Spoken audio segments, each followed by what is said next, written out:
Bonjour, ça va. Bonjour, on va avoir une mikvé. Hein.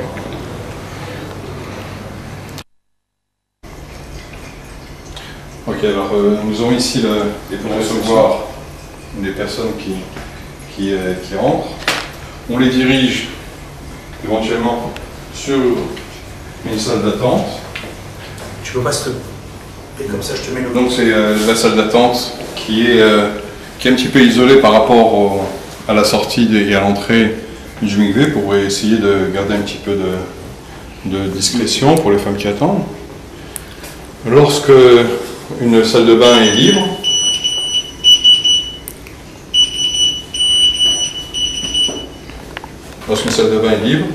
la balanite remet à la personne qui doit utiliser la salle de bain, lui remet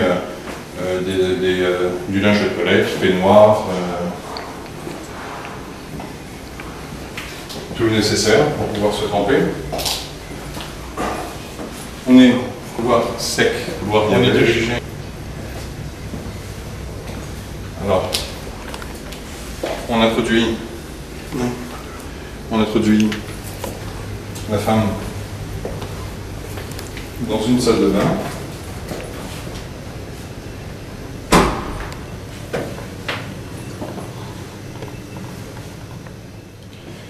Lorsque la personne a fini de se préparer, elle appelle la balanite grâce à un communicateur ici qui sonne sur le tableau d'affichage où est assise la balanite.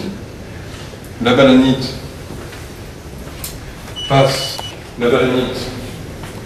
vient par ici, elle peut s'introduire dans la salle de bain par cette porte.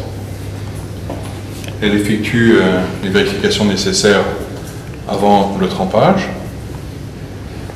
Lorsque la personne est prête à se tremper, on l'introduit dans le mikvé.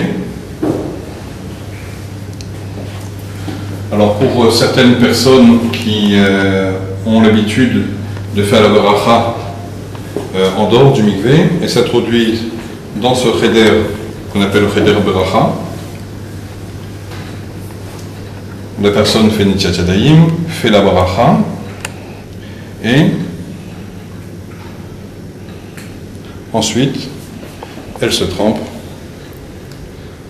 Le système, enfin là c'est une salle privée, c'est un mikvé privé pour des personnes qui préfèrent utiliser un mikvé qui est privé, donc la salle de bain. Et la salle de bain est à même le bassin d'immersion. Alors on va expliquer le système du mikvé. Alors le mikvé est en contact avec ici un orifice qui pour l'instant qui est fermé avec un bord rachaka qu'on va voir plus tard, d'accord, et il se remplit grâce à un bord zriya par cet orifice là qui est fermé pour l'instant parce que nous sommes en train de remplir avec l'eau de pluie, donc nous ne voulons pas que l'eau qui est puisée touche l'eau de pluie. Alors le système, il y a un système bien sûr technique dans le mikvé, ce sont les cordes de chauffe pour pouvoir avoir une température permanente de 33 degrés. Nous avons des pompes pour pouvoir vider et nettoyer le mikvé. Et nous avons des thermostats qui vont nous régulariser cette température pour avoir une température permanente, stable à 33 degrés. Voilà, nous allons passer au Tzarot pour expliquer comment que ça se passe dans les Tzarot. Une salle qu'on appelle la salle des réserves d'eau, une salle technique qui nous permet de remplir, de chauffer, d'avoir toute la partie technique. Et nous avons donc les Tzarot. Alors nous avons un Otsar qui est un Otsar Zriya, ici, qui est fermé. Et nous avons un Otsar, une réserve d'eau qui est un Otsar Hashaka. La différence entre le Otsar Zriya et le Otsar Hashaka, c'est que le Otsar Zriya, l'eau de ville, va passer par cette rigole que vous voyez là, qu'on appelle la Ta'alat Hamshacha. L'eau de ville qui vient par ici, passe par cette Ta'alat Hamshacha et s'introduit ici dans le bord Zriya, qui est déjà plein bien sûr d'eau de pluie, qu'on a rempli grâce à une arrivée d'eau de pluie ici, et elle se déverse dans le mikvé. Lorsque l'eau est arrivée à une certaine hauteur, qui est 1,20 m, qui est à peu près une hauteur assez facile qui permet à la personne de pouvoir se tremper sans trop devoir se blesser, se recroqueviller, elle restera en contact permanent avec un Otsar Hashaka qui est lui aussi à une quantité de 1000 litres qui est à 40 CA. Et nous avons donc ici toutes les chitotes, toutes les données que les Chachamim ou les Poskim ont demandé. Nous avons donc la Hamshacha, première chose, nous avons la Zriya, deuxième chose, et nous avons la Hashaka. Donc on a fait ici tous les Hidurim nécessaires à un bon mikvé. Voilà. Merci d'être venus aussi nombreux pour l'inauguration de ce mikvé. Je voulais tout d'abord remercier Akadosh Baruch Hu de m'avoir donné la force de pouvoir construire ce mikvé.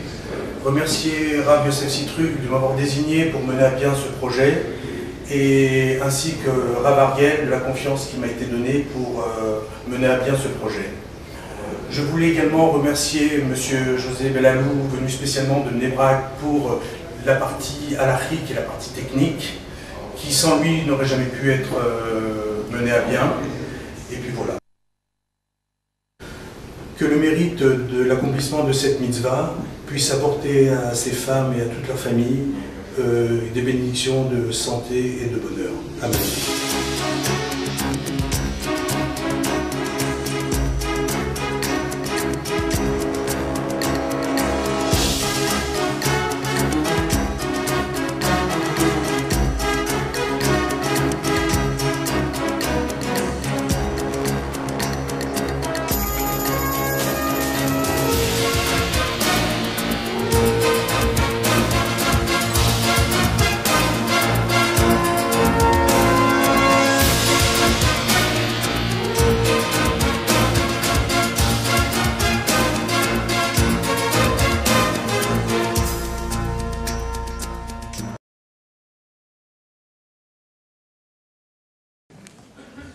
Alors, si vous voulez bien vous lever, nous allons accueillir maintenant le Rambam qui va prendre la parole.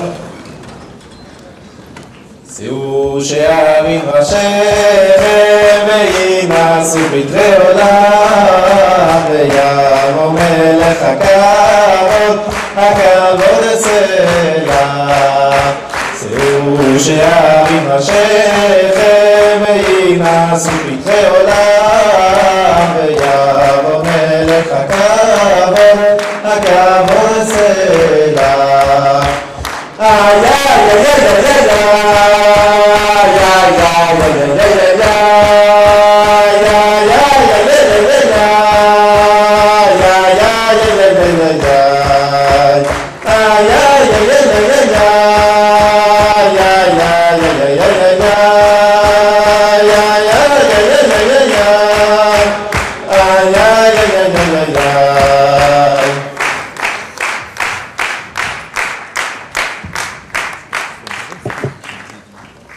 C'est quoi la marque?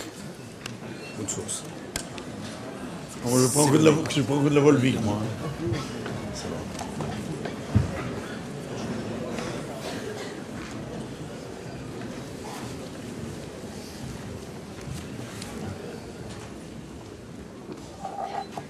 Bon, le poil. Je ne savais pas qui... Sous ma veste, c'est bon. C'est bon.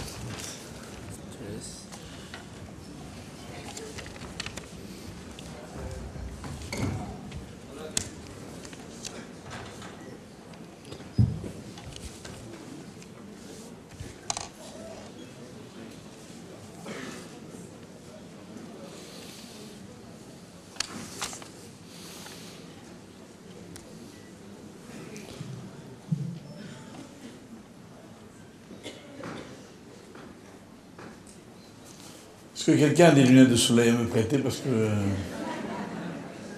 j'arrive pas à vous voir.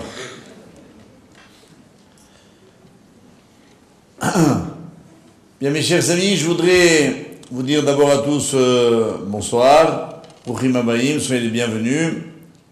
On est très heureux de vous accueillir à cette occasion. Et je dois dire que c'est vrai, comme l'a dit Rav Ariel, c'est un peu un rêve qui se réalise ce soir.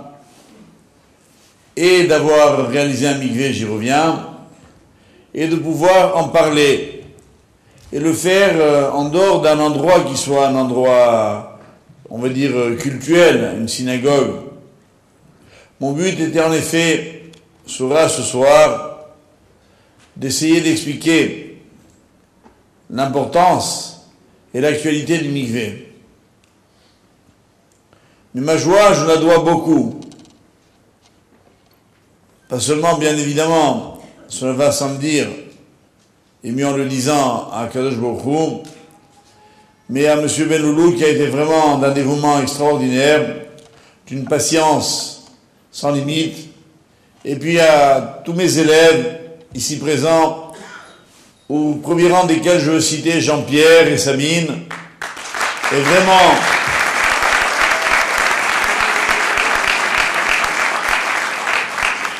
C'est pas compliqué. Madame Cistruc me racontait dernièrement qu'elle est venue à la pharmacie pour chercher je sais pas quoi, un médicament homéopathique sûrement quoi. Et la personne qui était à la pharmacie elle demande où est monsieur Aïch, mon épouse, et la personne lui répond il est à l'annexe. Ça veut dire au mikvé. En un mot, il y a passé le plus clair de son temps. Et vous n'imaginez pas ce que c'est qu'un mikvé à réaliser. Monsieur Benloulou, très modestement, n'est pas rentré dans le détail, mais c'est une succession de problèmes techniques, complexes, invraisemblables. Il faut le faire pour le croire. Évidemment, ayant la chance de parler à un public déjà un peu averti, je ne vous ferai pas l'offense de dire que le mikvé n'a rien à voir avec une quelconque immersion dans une piscine ou une baignoire. Et que l'idée, en fait, sur laquelle, par contre, oui, j'ai besoin de la resituer, c'est que si nous prenons un peu le plan symbolique et pratique, et la halakha que nous a été exposée en est une merveilleuse illustration. En fait, quand une femme s'immerge dans le mikvé, elle est en contact avec de l'eau naturelle, qui n'a pas subi depuis sa production Mina Shamayim dans le ciel jusqu'à son arrivée dans le mikvé, la moindre interruption. Elle n'a pas été manipulée par une main humaine, elle n'a pas été véhiculée par un puisage quelconque, elle n'a pas été en contact avec du métal, du bois, de l'argile, rien. Et toute la difficulté bien sûr du mikvé, c'est de collecter ces eaux sans qu'elles soient en contact avec aucun de ces matériaux qui transmettent l'impureté d'après la Torah. Ce que nous a pas dit M. Belloulot, il a eu raison parce que ça aurait été évidemment trop fastidieux, c'est qu'on a trouvé une petite maison que vous allez voir tout à l'heure, si Dieu veut, je vous le recommande, qu'il a fallu entièrement refaire, y compris les fondations, les murs, la toiture, pour s'assurer que la récupération des eaux, et puis évidemment leur transit, passe par des canaux permis par la halakha, avant d'arriver à leur destination finale. Et pourquoi c'est tellement important? Alors je veux juste vous rappeler le principe fondamental. Lorsque Hachem a créé le monde, il faut se souvenir que l'eau a été le premier élément créé. Comme on le voit dès le deuxième verset, Veruach Elokim merachefet al penei hamayim, et le souffle divin planait à la surface de l'eau. Donc en un mot, sur la terre, il n'y avait que de la mer, que l'eau. Et il a fallu que Hachem, dit la tradition, le Midrash sur ce passouk, fasse preuve d'autorité à l'égard de l'eau, qui ne voulait pas obéir. Et Hachem a demandé Ikavu Amaim le Makom Echad, que les eaux se rassemblent en un même endroit. La nature de l'eau, c'est de tout envahir. On l'a bien vu lors d'une récente catastrophe tragique, qui, dans la perspective d'ailleurs de la tradition juive, est bien l'expression de cette puissance redoutable de l'eau. Pas seulement par l'énergie cinétique considérable qu'elle développe, mais par la nature même de l'eau, qui veut tout recouvrir. Et les versets bibliques qui parlent justement de la limitation que Hachem a fait à l'eau, en disant « mets-toi là ». Comment voulez-vous imaginer une bassine pleine d'eau et que vous disiez à l'eau « va d'un côté », elle ne peut pas. L'eau ne peut aller d'un côté que s'il y a des montagnes qui émergent de l'eau. Et alors on dit que Hachem a donc fait le continent, mais l'eau voulait le recouvrir, le continent, pour qu'elle puisse être dans un endroit, dans une vallée. Et ce bras de fer entre Hachem et la mer n'est pas quelque chose de surprenant. Lorsque les bénis Israël sortent d'Égypte, souvenez-vous, ils ont traversé la mer Rouge à pied sec, Yam Souf. Et là, Hachem, de nouveau, a demandé à l'eau, qui ne voulait pas le faire bien évidemment, de se retirer. Avec un maître, d'ailleurs, dernièrement, le Rav Tzvi Chayshin, en réfléchissant sur le tsunami que j'ai évoqué, il me faisait remarquer qu'en hébreu, tsunami, Tzadik Vav, Nun Mem Yud, c'est la valeur numérique de Yam Souf, la même gematria, en additionnant les lettres. C'est un peu le même problème. Et la mer Rouge n'a pu s'ouvrir, d'après la tradition,